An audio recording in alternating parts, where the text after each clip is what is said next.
খুব সহজে বানানো যায় এরকম একটা চিকেন ব্রেস্টের রেসিপি আজকে আমি আপনাদের সঙ্গে শেয়ার করছি। নমস্কার বন্ধুরা, আপনাদের সকলকে স্বাগত জানাই পূর্বিসমন কিচেনে। আমি এখানে 3 কাপ জল নিয়েছি, সেখানে লবঙ্গ, এলাচ আর দারচিনি, তেজপাতা আর ছোট চামচের 1 চামচ মাখন দিয়ে দিয়েছি। এর মধ্যে চিকেন ব্রেস্টগুলো দিয়ে এটাকে 2 মিনিট ভালো করে ফুটিয়ে নেব। চিকেন ব্রেস্ট সেদ্ধ হয়ে গেলে এটাকে নামিয়ে ঠান্ডা করে এরকম করে ছোট ছোট টুকরে কেটে নেব, আর যে জলটা সেটা ফেলবো না। এখন আমি এখানে একটা সেদ্ধ ডিমও ছোট ছোট টুকরে কেটে নেব। এবারে একটা কড়াইয়ের মধ্যে বড় টেবিল চামচের 3 চামচ সর্ষের তেলের ওপর ছোট চামচের 1 চামচ গোটা জিরে, একটা লবঙ্গ, 2টো এলাচ, হাফ ইঞ্চি মতন দারচিনি আর একটা তেজপাতা দিয়ে হালকা নাড়িয়ে নেব। তেল ভালো করে গরম হলে তারপরে গোটা গরম মশলা দেব। এরপর 2টো মিডিয়াম সাইজের কুচনো পেঁয়াজ দিয়েছি। পেঁয়াজ হালকা বাদামি ভাজা হলে বড় টেবিল চামচের 1 চামচ আদা রসুন পেস্ট, ছোট চামচের 1 চামচ জিরে গুঁড়ো, হাফ চা চামচ ধনে গুঁড়ো, হাফ চা চামচ হলুদ গুঁড়ো, স্বাদ মতো নুন দিয়ে এটাকে হালকা করে কষিয়ে নেব।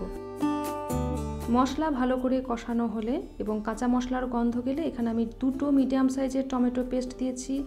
তার সাথে হাফ চা চামচ করে কাশ্মীরি লঙ্কার গুঁড়ো আর হাফ চা চামচ লঙ্কার গুঁড়ো, কাসুরি মেথি পাতা ছোট চামচের 1 চামচ, একটা কুচনো কাঁচা লঙ্কা কুচি দিয়ে ভালো করে কষিয়ে নেব।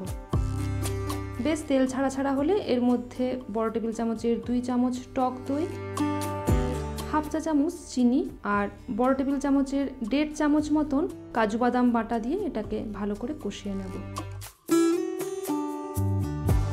এবারে আগে যে চিকেন ব্রেস্টটা টুকরো টুকরো করে রেখেছিলাম সেটা দিয়ে দেব। 1 থেকে 2 মিনিট মিডিয়াম আঁচে এটা ভালো করে কষিয়ে নেওয়ার পর চিকেনের যে জলটা ছিল গোটা মশলা বাদ দিয়ে সেই জলটা এখানে দিয়ে দেব। পুরো রান্নাটা করতে 15 থেকে 20 মিনিট সময় লাগবে। একদম শেষে সেদ্ধ ডিম দিয়ে দেব আর কুচনো ধনেপাতা দিয়ে দেব।